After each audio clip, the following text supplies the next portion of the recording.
Moxey? Good.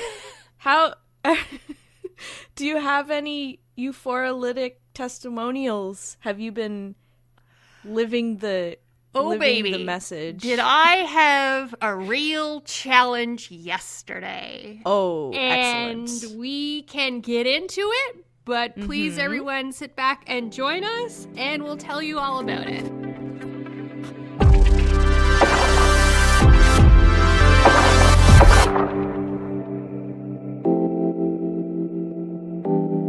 So, thank you everyone for listening. If this is your first time listening, May and I have a talk every week about our lives, framed around the fact that we discovered as longtime friends very recently that we have this innate pleasure, power, ability, whatever you want to call it in us, that the more love we put out into the world, we get an exponential amount of love back to us. And it gives us kind of this like euphoria feeling, and it's this like catalytic effect in us that you put something out, you get a greater amount back, and we call it a euphorolytic feeling. And we just want to share that with the world. Correct, Moxey. This is something that anyone can do. You don't need any special equipment. You don't need to buy anything. You don't need to send anyone money. All you have to do is open your heart and be ready to receive the euphorolytic message. The more you do it, the easier it becomes. You start to send out your own love energy into the world. It vibrates, it creates this cycle, and it comes back into you. Now, I am not into the woo-woo. May, in our yin and yang, May is the woo-woo, I'm the placebo. However, yesterday, did I have a day? And I really felt like the power in me, whatever that is, really took over, and I just gave out as much love as I could give out. And I think maybe this story, when you hear it, keep in mind, it's not that I'm weak. It's just that I found that I was able, even in strife and adversity, to put love out ultimately. And it doesn't mean that I gave in, but sometimes you just gotta pick your battles. Oh, yes. So I won't get into the details, but yesterday, or the company, because to what end? But yesterday, on social media, a company local to my area was selling a product based on like a holiday, we'll call it. And the holidays, you're trying to support your minority and that sort of thing. And I just put, is any donations to this going to any of the causes that this day is kind of framed around? And that started snarky responses to me, and then I tried to respond in a very loving and like trying to frame why I ask and collaborative way. And then they deleted it all, and then I made the mistake of telling a friend about it when I was venting privately, and then they commented on the Instagram, and then they deleted and blocked that person.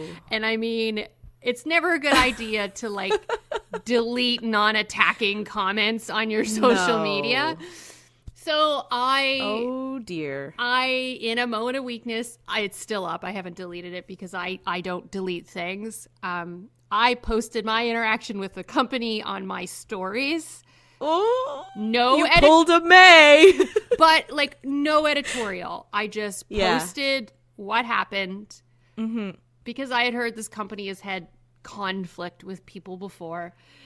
Yeah. And then later in the day, I was on my phone doodling or bloobling or whatever at work, and don't I see you have a DM from the company, which started a whole lot of walls of text from the company. But the reason I share this is I didn't respond in anger. I didn't respond with what I wanted to say or with the framing of like, I'm going to show them.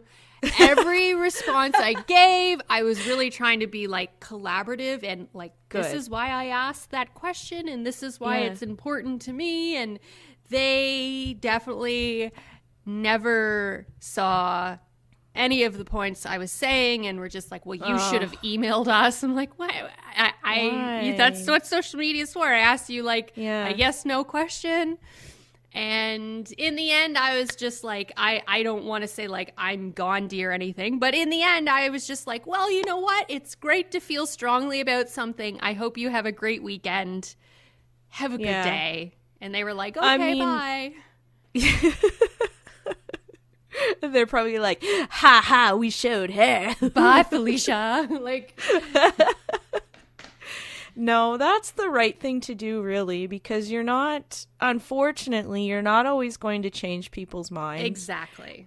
And I think that a better way to maybe not change their mind, but just show them how it could be is to just leave an open discourse and be positive about it. And, sometimes that's what I tried to do. Like, even I literally wrote, like, I understand tone can't be conveyed in text.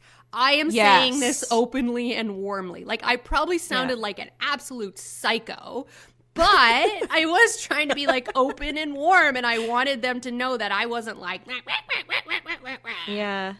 It's hard. Well, it is hard. In text, it is hard because you're projecting your own tone onto it. Yeah. And I think it's another situation where, like, when I'm in the shower, I'll think about interactions that I've had, or maybe even hypothetical interactions, and I'll just have this whole, like, you work it up in myself. Your head. Yeah. And I think that's what's happening. The same sort of thing is you're reading this person's response and you're, like, imagining their body language, and it's not always correct. Yeah, exactly. That's what I kind of felt too, is of course they've had negative reactions. They're a business, and I would have not approached it that way if I was in their position and I disagreed with a lot of the points they said. But that's what I tried to think about. I tried to think about how they've probably had a lot of interactions that had no love or no positivity to them. True. And they just couldn't be open to the fact that I was just gently, respectfully asking a question so I could choose as a consumer if I'm going to purchase their product or not. Mm-hmm. Yeah, that's very true. And another element is that it's also a person running this, so it's not even, you expect a business to have a certain level of professionalism, but at the end of the day, it's a human person responding to you, and all that's coming through their filter of experience. It's coming through their filter of maybe other things that are happening in their personal life. So I think you responded in the right way, and it's not always about being right. Yeah, exactly. Sometimes it's just about having the discourse. And I find most people still really struggle with that. And I still really struggle with that it's not about being right. And I will credit my job, because my job is a lot of human interactions and a lot of difficult situations that end up sort of being the mediator. I've just adopted the mantra, you don't have to be wrong to say you're sorry. Yeah. And you don't always have to be right to come to a resolution of a situation. In a week, will this matter? In a month, will this matter? Absolutely not. Yeah, true. And my interaction in the morning, like I got really worked up. I didn't respond in hate. I put my phone down and went off and did a few things at work, and then came back and tried to give a warm response. But even after that, and they deleted it, I kind of chuckled and just moved on. I hadn't thought about the interaction in 3 hours. It takes a lot of practice to get to that point.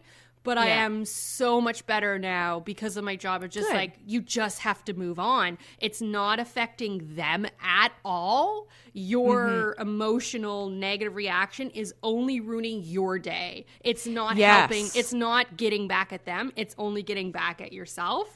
Yeah. That's something I struggle with too, is just they're not even thinking about this. You need to let it go. Exactly. And even if they are thinking about it, they're thinking about how it affected them negatively, nothing about you. Yeah. So you just have to put in your mind that you win by just moving on with your day. Yeah. And I mean, I get not every situation I still get really upset at some things that I'm like, okay, this is a systemic problem, or this person's going to do this to everybody. Or that I still get upset about those things. But, maybe just practice 1 in 5 times. Just letting go and winning by you having a more positive day, even if you didn't win that little interaction. Yes. And I think, too, it's all about where you want to focus your energy. Like, do you want to put your time and effort into arguing with this person who is not getting it? Or do you want to put your love energy into the people around you who are maybe the ones who are being hurt by this other person's thoughts, who are in need of love more than, I don't want to use the word aggressor. It wasn't really. No. I don't think there was malicious intent behind it. No, definitely not. I think it was just like, here it is in the world, and then not maybe wanting to take ownership that there's different facets to it. But I think instead of arguing with that person who maybe is just not ready to do an analysis, your time really is better spent checking in with the people around you and making sure they're doing well, and yourself, making sure you're okay. Yeah, definitely. And it is a great thought exercise too. And just calm down before I say this, like, don't react, world. It's a great thought exercise to also, maybe you're the wrong one, and just maybe try to look at it from a different perspective. And then even if you're definitely the right one, just look at it from the other perspective. I find that helps me let it go, because that empathy is like I'm giving love out by giving and looking at things through an empathy point of view, rather than they're wrong. It's like, okay, they're wrong, but let's look at it from their perspective. Maybe I'm a little bit wrong too. Why would they be like this? And I find that helps me let go of things too. Yeah, I really am trying to live that way later. And it's difficult. It is really hard, especially if someone's saying something that you just know in your heart is not right. And if you could only just think this and da-da-da-da. But these thoughts don't just come out of the ether. Like, people are always a product of their lived experience or things that they've been exposed to. And sometimes it's better to understand that. Yeah. Like, what did this? What caused this person to have this set of values as opposed to this other set of values? What was different in my history as opposed to theirs? And I think if everyone did that instead of like looking, I don't know, don't get your opinions from memes. Also, you can, another way that I kind of reconcile it in my head, the moving on and being okay with losing, quote, which may just mean not responding anymore to them back and forthing with you, is completely removed from what they did or the situation or anything. What footprint do you want to have on the world? Do you want to have a positive footprint and spread positive interactions, which will hopefully make the world microscopically better? Or do you want to have a negative footprint on the world just to be right? Or is being right more important than making the world the place you want to live in it? Exactly. I like that. I really like what you said. You don't have to be wrong to say you're sorry. I like that. I find other jobs, it was a bigger percentage. My job now is pretty awesome, so it's a lesser percentage, but I'm glad I had it. Like, probably 5 to 10% of my job, I feel like is living that. Like, it doesn't matter what the negative was. I'm going to try to move forward with this and say sorry, or I'll fix that, or it's on me. It doesn't matter if it's not on you. Just, if you can fix it, own it and be like, I'm sorry. Yeah. I'm the one that's going to make this better. And that's moving forward positively to make a good collaborative environment. That's something that I have been, I've been really good with that. When I was younger and I was first out in the workforce in like my first quote unquote real jobs, where I had a salary and kind of, I felt important, misplaced as it was, I would mess things up, and they were things that would have real world consequences on people and on things that they had going on. And there were a few times when I just tried to cover it up and make it so that people wouldn't notice. And I never got in trouble over it because I was lucky enough that it didn't ruin anything. But the stress over it, like for days and days, and just feeling sick to your stomach. Yep. And just panicked. now, Someone would find out. Just and panicked. thinking like, oh man, this is really bad. I'm gonna get in huge trouble for this. Da, da, da. And now what I'm doing, and the stakes are higher, really. And I mean, mistakes happen because we're all human. Exactly. And there have been times when I've noticed, oh no, I screwed this up. Frig, what am I going to do? Okay, well, once you have that initial panic, I look at it. I look at what went wrong. What am I going to do to fix it? And then I go directly to my boss or whoever is in charge, and I say, okay, here's what happened. Here's what I think we should do to fix it. What do you think? And just take it right to them, because every time that it's happened to me since I've started doing this, he is like, yeah, no problem. I don't know why you're stressing over this. And he just, because he's been in the business for 30 years and he knows how he's made these mistakes. Yeah. He knows what the outcome is. And you just feel so much better, and it's fixed within minutes rather than stressing over it for days. Absolutely. I and as an anxiety kid too, I went through the same thing. It was like you would just implode with stress for days, trying to like secretly fix it or hope no one sees or anything like that. And obviously my business is the same. It can have pretty harsh effects on people's lives if I screw up. Yeah. Pretty high stakes. And that's totally true. And I mean, it constantly sounds like I'm recruiting for my company, but it's actually one of our values of our company. We only have 4 values, and one of them involves it's okay to make mistakes as long as you own it and don't make the same mistake again. Like, just own your mistake and say, I screwed up. Mistakes are part of growing. Mistakes are part of living. Mistakes are part of life as humans. Yeah. And then one of our other values is empathy. So then it's okay that, others make mistakes and you own it. Yeah. So it is, I think it is a big part of growing up. And by growing up, I mean we're in our 30s now instead of our 20s, that it just makes your life better. Just like owning your mistakes or apologizing even if it's not your mistake, and just focusing on how everybody in the situation moves forward. Well, exactly. And listening to the person who's on the other end of the error.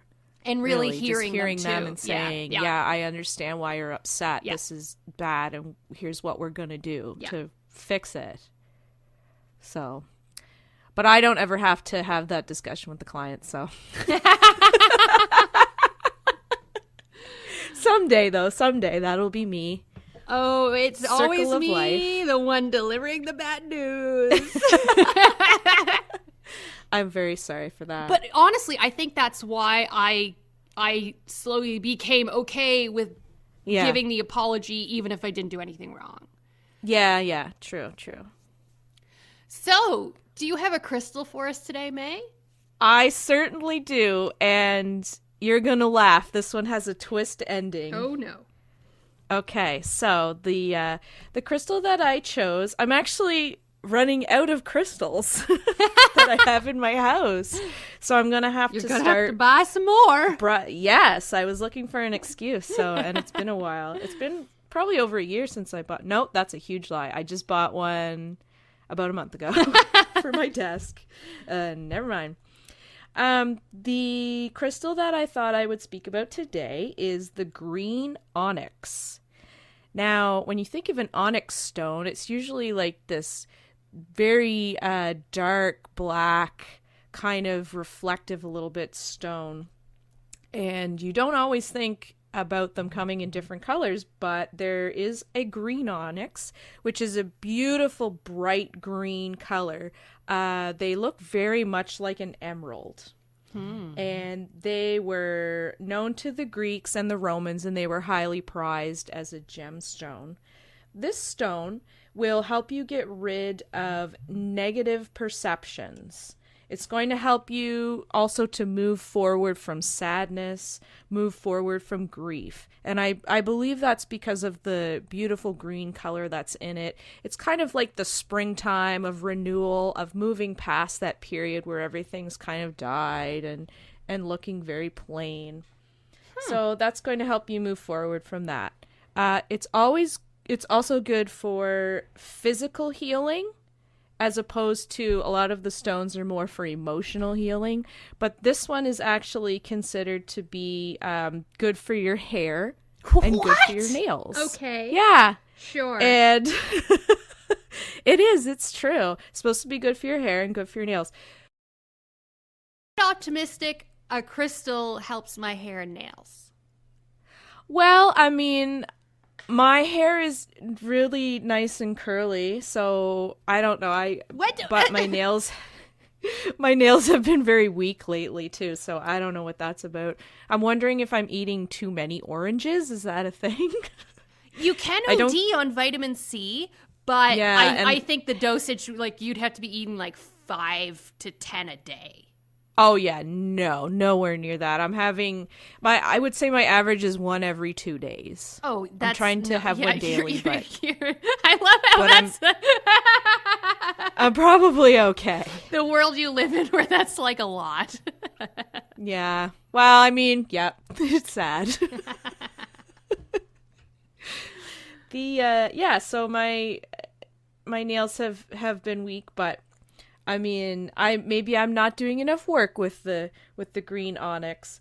It's best used as a ring on your left index finger for the most power. How specific? Yeah, because it's closest to your heart, I guess. And then it gets cycled around. But, as I promised before, I have a twist ending. Are you sitting down? I am indeed sitting down. So, as I was doing a little bit of research here, just to update my knowledge, I noticed that I do not have a green onyx. I have a green obsidian. Okay. And a green obsidian is a piece of glass. Which would explain my weak nails. No, it wouldn't, because the crystal doesn't do anything. So, yep. And green obsidian can be formed naturally. Typically, obsidian is just glass. It's formed in volcanoes. Oh. And usually it's black. This is very bright green, which leads me to believe it was created and sold as a crystal, and probably is not different than like a Moosehead beer bottle.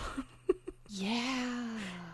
So I still really like it. It's very pretty. Well, as you and I have discussed before, for me, it's more about the looks and the enjoyment of it rather than it giving you some sort of promised effect. Mm-hmm. But you could totally tell us about obsidians another night too.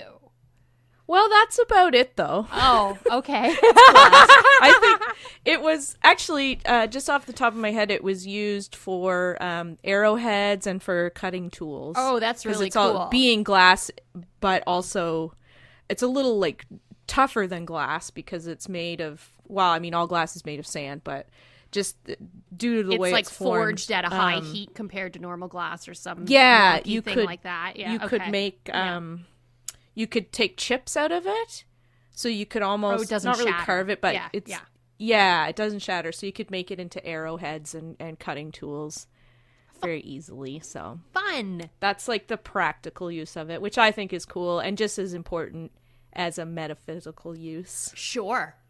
So yeah. Well, that was an excellent twist on crystals that I feel a little bit right on, but did you see it coming? No, I didn't know what. Okay. I thought you were going to say something with like it being on your finger or something, or I don't know. Oh, no.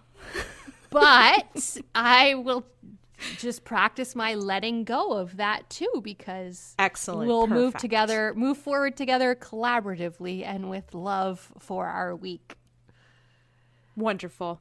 Well, thank you everyone for joining us. If you want to request a crystal, because like May says, we need to get more crystals now. It's true. Please send us a comment or a DM on our Instagram at Euphorilytic. We are also on Facebook, but I don't even know if anyone follows us on Facebook. I do now. I wasn't for a long time. I was like, oh, we have a Facebook page. But yeah, Yep. our Instagram is at Euphorilytic, EUPHORALYTIC, and DM us if you have any crystal suggestions or have any questions or just want to practice saying you're sorry, even if you're not the one who did anything wrong. We can run through those role plays with you. I'm really good at it. Excellent. And we hope you all have a wonderful week, and we will see you next time. Bye. Bye-bye.